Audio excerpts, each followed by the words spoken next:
아침에 눈을 떴을 때 개운하다는 느낌을 받아본 지가 언제인지 기억은 나시나요? 분명히 지난밤 침대에 누워 충분히 잔 것 같은데, 혹은 주말 내내 아무것도 안 하고 쉬었는데도 몸이 말을 듣지 않을 때가 있습니다. 이불을 걷어내는 팔이 물먹은 손뭉치처럼 무겁고, 어깨에는 보이지 않는 누군가가 올라타 있는 것처럼 뻐근합니다. 가슴 한가운데는 꽉 뭉친 실타래가 들어있는 듯 답답하고, 머릿속은 자욱한 안개가 낀 것처럼 멍해서 쉬운 생각조차 잘 떠오르지 않죠.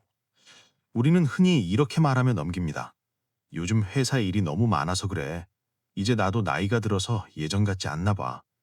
병원에 가서 검사를 받아봐도 별다른 이상은 없다고 합니다. 수치상으로는 건강하다는데 나는 내 몸이 감옥처럼 느껴집니다. 도대체 이유가 뭘까요? 여러분, 만약 지금 이 이야기를 듣고 계신다면 잠시 하던 일을 멈추고 깊게 숨을 한번 들이마셔 보세요. 이건 단순한 우연이 아닙니다. 지칠 대로 지친 여러분의 영혼이 살려달라고 보내는 신호를 받고 이 주파수에 접속하게 된 것입니다. 옛 어른들의 말씀 중에 세상 만물이 아프면 나도 아프다라는 말이 있습니다. 지금 여러분이 느끼는 그 설명할 수 없는 피로, 약을 먹어도 풀리지 않는 그 무거움은 사실 여러분의 몸이 잘못된 게 아닙니다. 몸이 여러분의 영혼을 대신해서 앓고 있는 것입니다. 우리의 몸은 참으로 우직하고 착합니다. 주인이 겉으로 괜찮은 척 웃고 있을 때도 몸은 주인이 억지로 삼킨 슬픔, 밤새 잠 못 이루게 했던 불안, 남을 미워했던 뜨거운 마음, 그리고 참아 뱉지 못한 억울함들을 고스란히 받아냅니다. 그 감정의 찌꺼기들이 사라지지 않고 몸 구석구석에 쌓여 독이 된 것입니다. 그건 단순히 어제 오늘 야근해서 생긴 피로가 아닙니다. 아주 오랜 시간, 어쩌면 우리가 기억하지 못하는 까마득한 시간 동안 켜켜이 쌓여온 마음의 빚입니다. 사람들은 몸이 힘들면 비싼 영양제를 찾고, 마음이 허전하면 쇼핑을 하거나 맛있는 걸 먹어서 채우려 합니다. 하지만 구멍난 독에 물 붓기처럼 채우면 채울수록 몸은 더 무거워질 뿐입니다. 진짜 해결책은 밖에 아니라 아주 오래전부터 전해 내려오는 소리의 울림 속에 숨어 있습니다. 오늘 저는 오랫동안 잊혔던, 하지만 가장 강력한 치유법에 대해 이야기하려 합니다. 바로 대비주, 천수경이라고 불리는 소리, 그리고 그 속에 담긴 놀라운 해독의 비밀입니다. 종교적인 이야기라고 생각해서 거부감을 가지실 필요는 없습니다. 이것은 종교를 넘어선 흐트러진 생명의 리듬을 다시 맞춰주는 우주의 암호와도 같으니까요. 혹시 지금 몸이 천근만근 무겁다면 댓글창에 애군소멸, 마음 평안이라고 네 글자를 남겨보시겠어요? 이건 단순한 타자 연습이 아닙니다. 나 이제 그만 아프고 싶어, 이제 그만 무거워지고 싶어라고 우주에 보내는 첫 번째 신호이자 치유를 시작하겠다는 여러분의 다짐입니다. 자, 그럼 딱딱하게 굳어버린 여러분의 몸과 마음을 녹여줄 그 자비로운 소리의 세계로 천천히 걸어 들어가 보겠습니다. 불교의 깊은 가르침, 그리고 우리 조상들의 지혜를 빌려 몸을 들여다보면 몸은 단순한 살덩어리가 아닙니다. 몸은 보이지 않는 마음의 흐름을 그대로 비추는 정직한 거울입니다. 마음이 맑으면 몸도 깃털처럼 가볍고, 마음이 탁하면 몸은 바위처럼 무거워집니다. 불교에서는 우리 존재를 5가지 요소의 결합으로 봅니다. 하지만 복잡한 용어는 다 잊으셔도 좋습니다. 핵심은 하나입니다. 마음의 찌꺼기가 몸으로 드러난다는 것입니다. 옛 경전인 유마경에는 아주 가슴을 찌르는 구절이 나옵니다. 어리석음에서 생겨난 사랑과 집착 때문에 내 몸에 병이 생겼다. 이 말은 현대인들이 앓고 있는 만성 피로의 전곡을 찌릅니다. 우리가 느끼는 피로는 근육이 뭉친 게 아니라 욕심이 뭉치고 화가 뭉친 것입니다. 한의학에서도 화를 내면 간이 딱딱해지고 생각이 너무 많으면 위장이 멈춘다고 하죠. 불교는 여기서 더 깊이 들어갑니다. 모든 병의 뿌리에는 탐내고 성내고 어리석은 3가지 독이 있다고 봅니다. 남보다 더 가져야 한다는 탐욕, 내 뜻대로 안 되면 참지 못하는 분노, 그리고 무엇이 중요한지 모르는 어리석음. 이 3가지 독소가 매일매일 우리 마음속에 차곡차곡 쌓입니다. 처음에는 눈에 보이지 않지만 시간이 지나면 이것들이 마치 혈관에 낀 기름때처럼 우리 생명의 통로를 막아버립니다. 그게 바로 여러분이 느끼는 만성 피로의 정체입니다. 몸은 아무 죄가 없습니다. 몸은 그저 주인이 감당하지 못한 감정의 쓰레기를 대신 끌어안고 끙끙대고 있는 것입니다. 그러니 아픈 몸을 미워하지 마세요. 오히려 미안하다. 나 때문에 네가 고생이 많구나 하고 쓰다듬어 주어야 합니다. 이때 신묘장구 대다란이라고로 불리는 이 대비주, 우주가 이 독소들을 씻어내기 위해 내려준 맑은 소나기와 같습니다. 다란이라는 말은 모든 것을 다 담고 있다, 나쁜 것을 막고 좋은 것을 지킨다는 뜻입니다. 어려운 주문이 아닙니다. 84개의 구절로 이루어진 이 소리는 각각 우주의 가장 높고 맑은 에너지와 짝을 이루고 있습니다. 양자역학에서도 말하듯 세상 모든 것은 진동하고 있습니다. 우리 몸도 생각도 감정도 고유의 주파수로 떨리고 있죠. 우리가 불안하고 화가 날 때 우리의 주파수는 아주 낮고 거칠고 불규칙하게 뜁니다. 반대로 우리가 이 대비주 소리를 듣거나 외울 때 그 소리가 가진 완벽하고 고요한 파동은 마치 정밀한 레이저처럼 우리 몸을 뚫고 들어옵니다. 그래서 꽉 막혀 있던 기운의 통로를 뚫어주고 엉겨붙은 감정의 덩어리를 잘게 부숴버립니다. 이것이 바로 소리가 가진 해독의 원리입니다. 이 원리가 실제로 어떻게 사람을 살리는지 아주 생생한 이야기를 하나 들려드리겠습니다.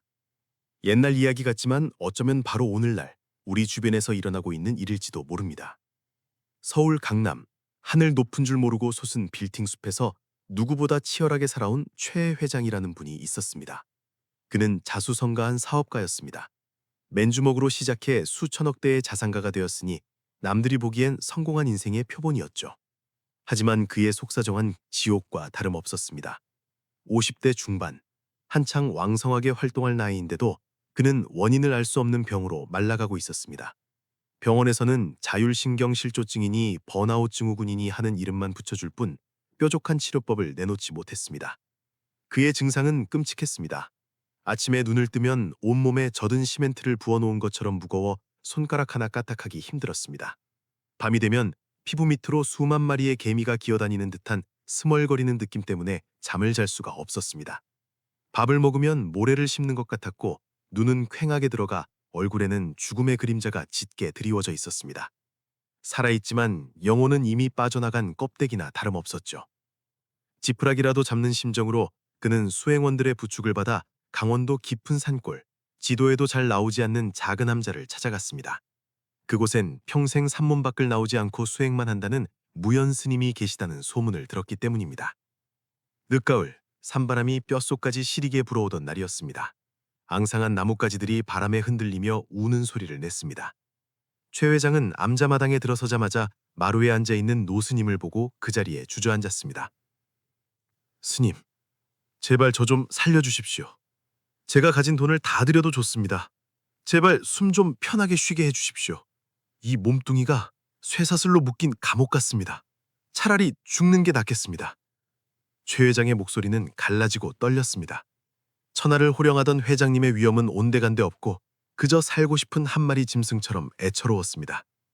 무연 스님은 쥐고 있던 빗자루를 내려놓고 깊은 산속의 연못처럼 고요한 눈으로 최 회장을 바라보았습니다. 최 회장의 명품 양복, 손목에 찬 금장시계, 그리고 그 속에 웅크리고 있는 병든 영혼을 꿰뚫어 보셨죠. 스님은 덤덤하게 하지만 아주 묵직한 목소리로 물으셨습니다. 거사님, 그 무거운 짐이 뼈에서 나오는 것 같습니까? 아니면 마음에서 흘러넘치는 것 같습니까? 최 회장은 멍하니 스님을 올려다보았습니다. 몸이 아픈데 마음이라니 무슨 뜬구름 솟는 소린가 싶었습니다. 스님은 마당 한 구석, 물이 빠지지 않아 뿌리가 썩어가는 늙은 나무를 가리키며 말씀하셨습니다. 어떤 피로는 몸이 당신의 마음을 대신해서 앓는 것입니다. 지난 수십 년 동안 당신이 남을 짓밟고 올라서며 느꼈던 쾌감 뒤의 불안, 술자리에서 억지로 웃으며 삼켰던 모멸감, 경쟁자를 무너뜨릴 때 품었던 독한 마음, 그 모든 걸 당신 몸이 기억하고 있는 겁니다. 당신은 잊었을지 몰라도 몸은 하나도 잊지 않았습니다.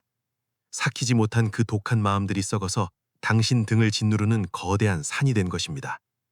스님의 말씀은 비수처럼 꽂혔습니다. 최 회장은 아무 말도 할 수 없었습니다. 스님은 최 회장을 작은 법당으로 데리고 갔습니다. 향 냄새가 은은하게 배어있는 그곳엔 작은 불상 하나와 맑은 물 한 그릇이 놓여 있을 뿐이었습니다. 눈을 감으십시오. 병을 고치려고 애쓰지도 말고 죽을까봐 겁내지도 마십시오. 그저 소리에 몸을 맡기십시오. 스님은 목탁을 들고 천천히 아주 낮고 굵은 목소리로 신묘장구 대다라니를 읊기 시작했습니다.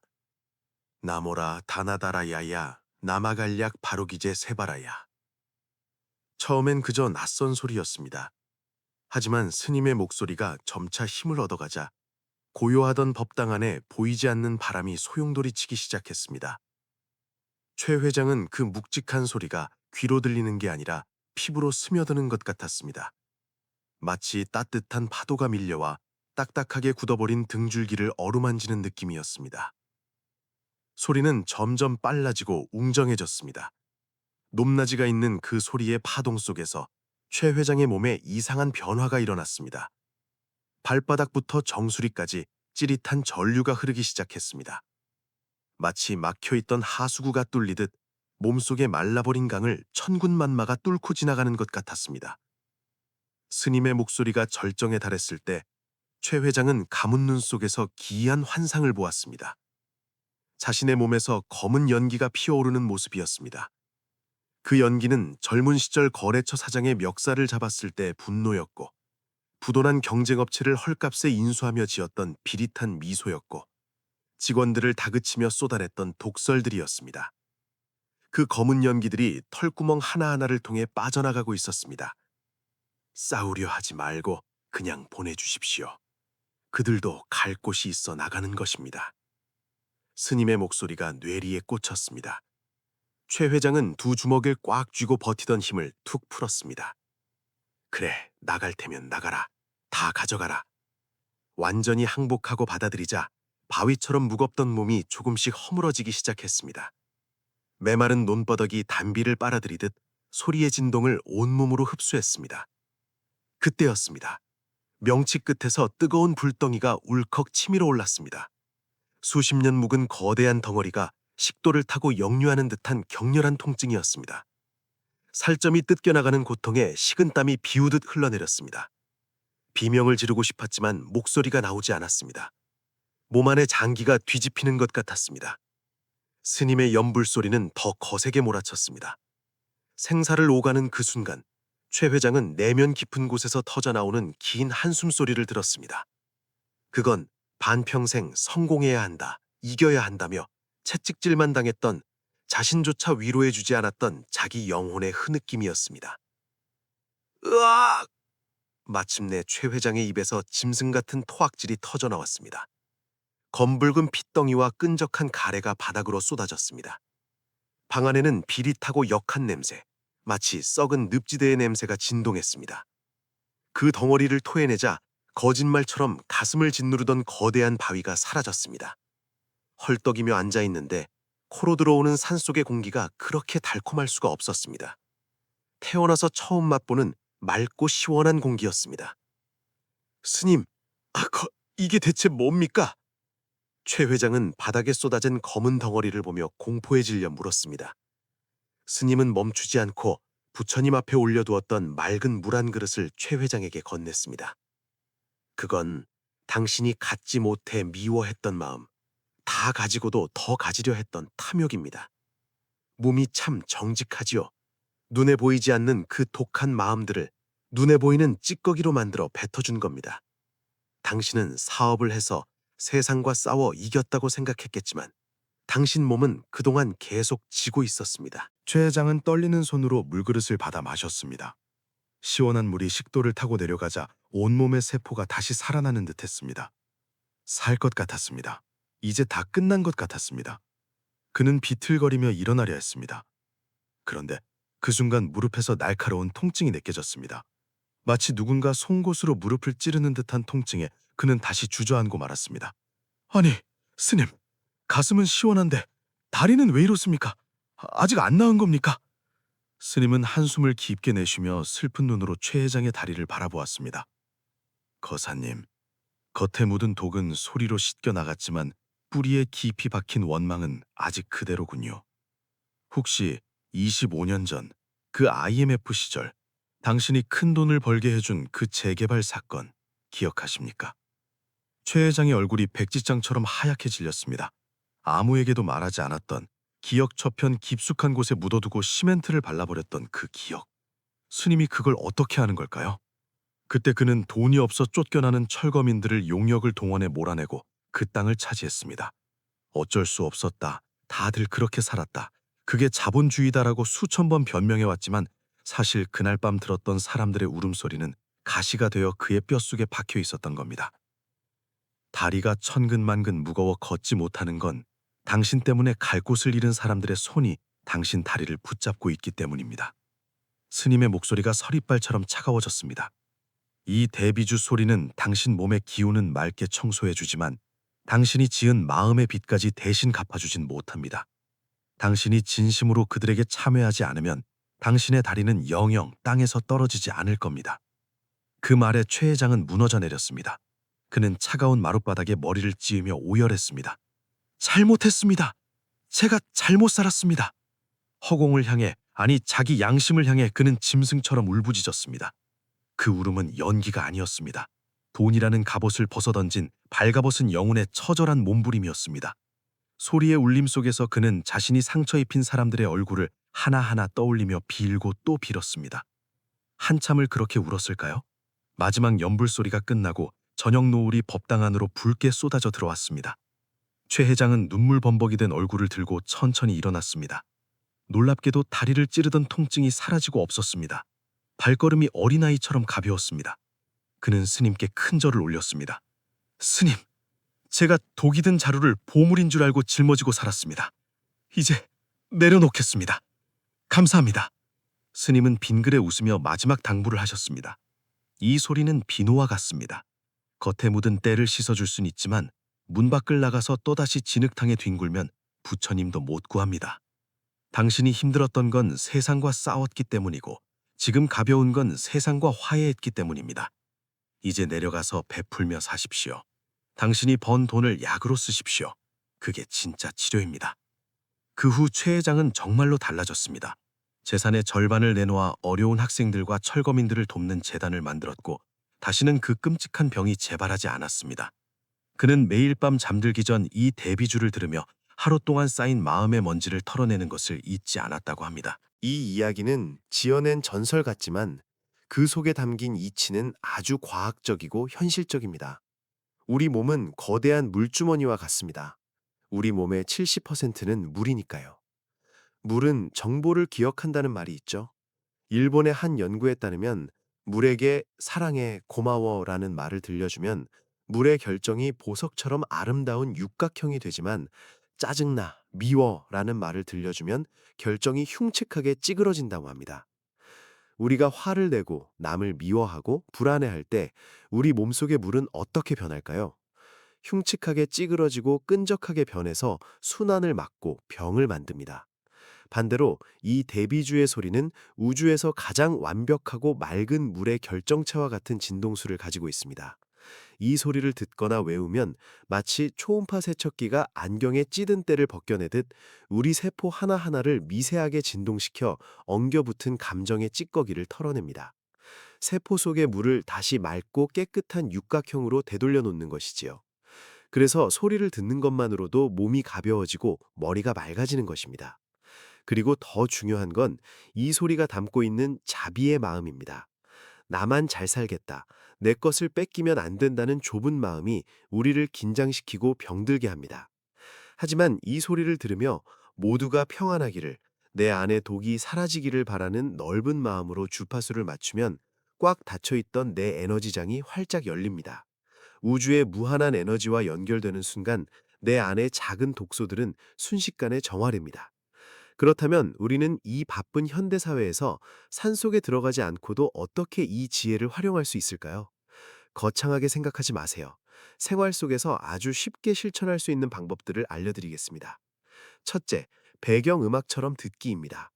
이걸 무슨 숙제처럼 하루에 몇 번 꼭 들어야 해라고 생각하면 그게 또 스트레스가 됩니다.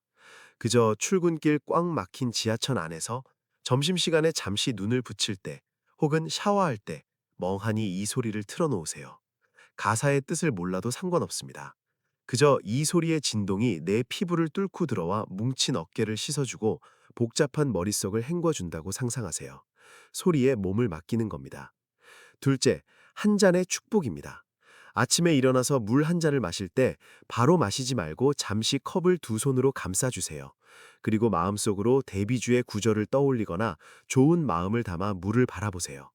이 물은 나를 살리는 약이다. 고맙다. 그리고 천천히 마셔보세요. 그 물은 식도를 타고 내려가며 온몸의 세포를 깨우는 생명수가 될 것입니다. 셋째, 내보내는 호흡입니다. 머리가 멍하고 너무 지쳐서 쓰러질 것 같을 때 조용한 곳에 앉아 눈을 감으세요. 그리고 숨을 천천히 내쉬면서 상상하는 겁니다. 내 몸속의 검은 연기, 피로, 걱정이 손끝과 발끝을 통해 땅으로 빠져나간다. 땅은 모든 것을 받아주고 정화해주는 어머니와 같습니다. 그리고 숨을 들이마실 때는 정수리를 통해 맑고 하얀 빛이 들어온다고 상상하세요. 이 단순한 상상이 여러분의 몸을 실제로 변화시킵니다. 하지만 이 모든 것보다 가장 중요한 것이 있습니다. 비누로 깨끗이 씻었다고 해서 다시 오물을 뒤집었으면 안 되겠죠. 화가 치밀어 오를 때, 남을 미워하는 마음이 생길 때, 욕심이 과해질 때, 이 소리의 평온한 리듬을 떠올리며 딱 3초만 멈추는 연습이 필요합니다. 아, 내 몰에 또 쓰레기를 던질 뻔했구나 하고 알아차리는 것.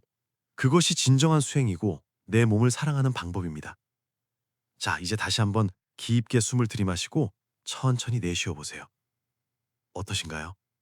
이야기의 시작 부분보다 숨이 조금 더 깊고 편안해지셨나요? 우리는 평생을 달리기만 했습니다. 몸은 당연히 움직여야 하는 기계인 줄 알았고 성공을 위해서는 혹사시켜도 되는 도구인 줄 알았습니다. 하지만 풀리지 않는 그 만성 피로, 그 무거운 어깨는 몸이 보내는 마지막 구조 신호였습니다. 주인님, 제발 나 좀 봐주세요. 이제 그 무거운 마음의 짐 좀 내려놓읍시다. 라고 여러분의 영혼이 몸을 통해 간절하게 말을 건네고 있었던 겁니다. 오늘 밤 잠들기 전에는 습관처럼 보던 스마트폰을 잠시 내려놓으세요. 그리고 불을 끄고 고요히 이 대비주의 파동을 느껴보세요. 내일 걱정은 내일 해도 늦지 않습니다. 오늘 밤만큼은 온전히 당신의 몸이 쉴 수 있게, 그동안 고생한 당신의 세포들이 춤출 수 있게 허락해 주세요. 몸이 아픈 건 당신 탓이 아닙니다. 너무 치열하게 살아서 너무 열심히 버텨서 생긴 영광의 상처이자 이제는 털어버리고 나아가야 할 낡은 껍질일 뿐입니다. 마지막으로 스스로에게 한번 물어보세요. 만약 내 몸이 말을 할 수 있다면 지금 나에게 무슨 말을 가장 하고 싶어 할까요? 주인님, 너무 힘들어요. 좀 쉬어요. 라고 할까요? 아니면 그래도 지금까지 잘 버텨줘서 고마워. 라고 할까요? 댓글창에 여러분의 몸이 보내는 목소리를 솔직하게 적어보세요. 그 한마디를 적는 순간부터 여러분 몸속의 묵은 독서는 이미 빠져나가기 시작할 겁니다. 오늘 이 긴 이야기가 지친 여러분의 가슴에 작은 쉼표가 되었기를 바랍니다. 혹시 주변에 늘 피곤하다, 죽겠다는 말을 입에 달고 사는 친구나 가족이 있다면 이 영상을 조용히 선물해 주세요. 함께 건강해지고 함께 마음이 가벼워지는 것. 그게 바로 우리가 쌓을 수 있는 가장 큰 공덕입니다. 여러분의 몸과 마음이 기펄처럼 가벼워지기를, 오늘 밤은 정말 꿀처럼 달콤하고 깊은 잠을 주무시기를 진심으로 기원합니다. 나무대비 관세음보살, 감사합니다.